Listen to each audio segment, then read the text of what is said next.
आप देख रहे हैं 10 Hubs। मेरे साथ आज सुरेश खंडेलवाल जी खड़े हैं, जो राजस्थान संस्था संघ के अध्यक्ष हैं, और आज हम राजस्थान दिवस समारोह में ओम बिरला जी पधारे हैं, जो लोकसभा के अध्यक्ष भी हैं। तो सर, हमें पता चला है कि आपकी संस्था ने कुछ मांगे रखी हैं उनके सामने, आप कुछ कहना चाहेंगे?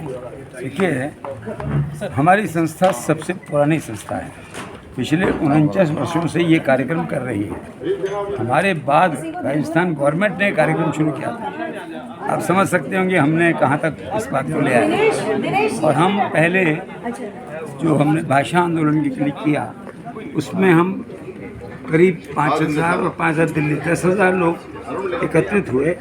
सब ने 3 दिन का हमारा कार्यक्रम चला, जिसमें तीनों केंद्रीय मंत्री मेघवाल जी और शेखावत जी और हम लोग मेन करने वाले थे। उसके बाद क्योंकि कार्यक्रम तो हम ही कर रहे थे, वो हमारे गेस्ट थे। उसके बाद में हमने कहा कि ये भाषा होनी चाहिए। भाषा से कितना फ़ायदा है कि हमारे नंबर जो आते हैं, मतलब एग्ज़ाम देने वालों के लिए, उनको अगर अपने भाषा में एग्ज़ाम देना हो तो उस एग्ज़ाम में 2000 में 600 नंबर पूछते हैं। तो 600 नंबर का तो हमारे को बेनिफिट हो जाएगा, हमारे बच्चों को सीधे भाषा के प्रेफरेंस से, जो हर जगह हो रहा है, हमें नहीं। तो यूनिवर्सल तो अलग बात है, लेकिन ऐसा नहीं है। गौरव होता सर। हाँ, इसके बाद में मैं समझता हूँ हमने जो उनसे बात कही, मोदी जी के पास गए, राजनाथ सिंह जी के पास गए, they are well personally known, और उन्होंने हमें संपूर्ण आश्वासन दिया है कि हम ये काम आपका ज़रूर करेंगे। और थोड़ा विलम्ब इसलिए हो रहा है, नोट पे नंबर नहीं है, स्थान नहीं है। मैंने कहा जो करें ये काम हो जाना चाहिए। उन्होंने बड़े सहजता से कहा पूरा प्रयास करें, यही हो सकता है सर। गौरव जी, आप क्या कहना चाहेंगे? जो राजस्थान संस्था संघ है, पिछले 49 सालों से राजस्थान के संस्कृति के और उसकी भाषा के लिए और उसके खान पान के प्रचार प्रसार का कार्य दिल्ली में कर रही है, जिसमें राजस्थान के प्रवासी लोग पिछले 49 साल से लगातार ये राजस्थान दिवस मना रहे हैं। और इस साल भी हमें सौभाग्य मिला, जिसमें हमारे मुख्य अतिथि माननीय लोकसभा अध्यक्ष श्री ओम बिरला जी रहे। और जो आज हमने मांग रखी, दोबारा से उठाई, और मांग हमारी हमेशा से चल रही है कि राजस्थान भाषा को मान्यता दी जाए, तो संविधान के जो 8वें अनुच्छेद में दी जाए। तो मोदी जी ने भी आश्वासन दिया है, और सारे हमारे राजस्थान के मंत्री और सांसद इस कार्य में लगे हुए हैं। हमारे अध्यक्ष जी ने आज इसकी फिर से मांग रखी, तो हमें उम्मीद है कि बिरला जी के माध्यम से ये फिर से बात दोबारा से परिपक्व होगी और इसका जल्दी से समाधान निकलेगा। Thank you so much. 10 news से बात करने के लिए आपका बहुत बहुत शुक्रिया। आज मेरे साथ कृष्ण नरेटा जी खड़े हैं, जो राजस्थान संस्था संघ के मेंबर हैं, महामंत्री हैं। और आज राजस्थान दिवस समारोह में ओम बिरला जी पधारे थे, जो लोकसभा के अध्यक्ष भी हैं, और आपकी संस्था ने उनके सामने कुछ मांग रखी है। आप क्या कहना चाहेंगे उस बारे में? निश्चित रूप से ये मांगे पूरी होंगी। हम लगे हुए हैं इस काम के अंदर में, और हमने इसके अलावा भी कई तरह की मांगें उठाई है कि ये जो भारत है, इसको भारत ही बोला जाए, इंडिया नहीं बोला जाए। और हम लोग तो आपस के संबोधन में भी आजकल जय भारत बोलते हैं, और राजस्थानी भाषा के लिए तो हम लगे हुए हैं। मोदी जी ने हाँ भी कर दी थी, उसके बाद में कुछ कारण होते हैं, कुछ पॉलिटिकल रीजंस भी होते हैं, इसकी वजह से ये अभी तक अटकी हुई है।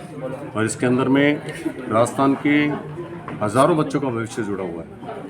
जो बेनिफिट और लोगों को मिलता है, वो हमारे बच्चों को नहीं मिल पा रहा। हम उसके लिए संघर्षरत हैं और निश्चित रूप से कामयाब होंगे। हार मानने वालों में से नहीं है। बिल्कुल सर। और सर, आपने कुछ बेनिफिट्स के बारे में बात की, आप कुछ बताना चाहेंगे? क्या बेनिफिट्स नहीं मिल पा रहे होंगे? अगर वो आज की तारीख में IAS के या IPS के लिए एग्ज़ाम देते हैं, तो बाकी सारी भाषाएं जिनको मान्यता मिली हुई 8वीं सूची में आ गई है, तो उनको 600 नंबर का पेपर अपनी भाषा में मिलता है। तो ये चूँकि वो हमारी राजस्थानी भाषा को मान्यता नहीं है, तो उनको ये पेपर क्लियर करने का मौका नहीं मिलता, तो पीछे रह जाते हैं। आज आप देखो IAS IPS के अंदर में साउथ के सारे भरे पड़े हैं। क्यों भरे पड़े हैं? कि वो अपनी भाषा में पेपर दे के आते हैं। केरली भाषा में, तमिल में, कर्नाटका वाला वैसे। तो हमें वो मौका नहीं मिल रहा, तो हमारे बच्चे पीछे रह रहे हैं। एजुकेशन में भी पीछे रह रहे हैं, उनको मतलब स्कूलों के अंदर में पढ़ाने के अंदर में भी उतना मौका नहीं मिल रहा। तो ये सारा मतलब देश का बहुत बड़ा नुकसान हो रहा है, जबकि राजस्थान इस भारत के लिए और पूरे विश्व के लिए इतना कुछ करता है, उसके मुकाबले में छोटी सी चीज़ हो जो इनको करनी चाहिए। लेकिन राजस्थान को इन्होंने कभी बोला नहीं, कोई राजस्थानी ज़्यादातर शांत स्वभाव के होते हैं। अब वो चाहते हैं कि वो महाराणा प्रताप की तरह, राणा सांगा की तरह उग्रता धारण करें, तो फिर अंतिम हथियार तो वही है ना। बच्चे जिस दिन उग्र हो जाएंगे उस दिन क्या करोगे आप? मैं तो बच्चों को वेरी क्लियर बोलता हूँ कि तुम लोग एक बार यात्रा लेके आओ, 10-20 हज़ार इकट्ठे हो, बॉर्डर पे मिलेगी मान्यता।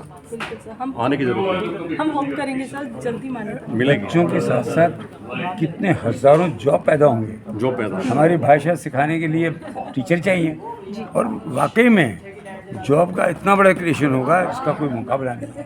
हम कहेंगे और करेंगे और करवा के मानेंगे।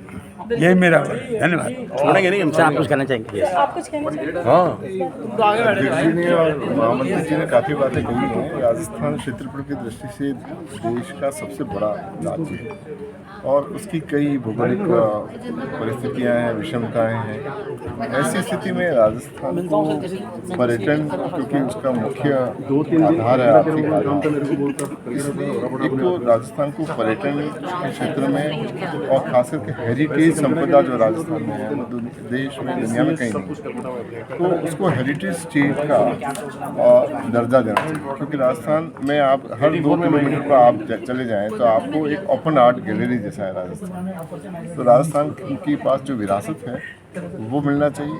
दूसरा, राजस्थान में पानी की जो कमी है तो उससे संबंधित जो परियोजनाएं हैं उनको विशेष दर्जा मिलना चाहिए राजस्थान के लिए। और राजस्थानी भाषा की बात कही तो राजस्थानी भाषा भारत में ही नहीं बोली जाती, देश दुनिया में, इवन अफ्रीका के किसी टापू पे भी आप चले जाओ वहाँ मारवाड़ी मिल जाएगा आपको। कहावत है ना, जहाँ न पहुँचे बैलगाड़ी वहाँ पहुँचे मारवाड़ी, है ना।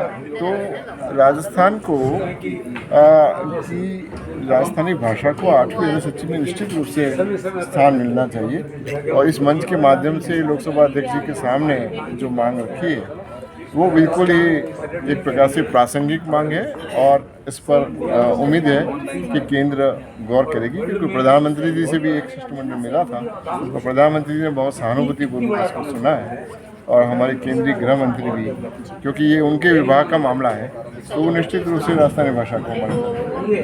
टेन्योर से बात करने के लिए आपका धन्यवाद।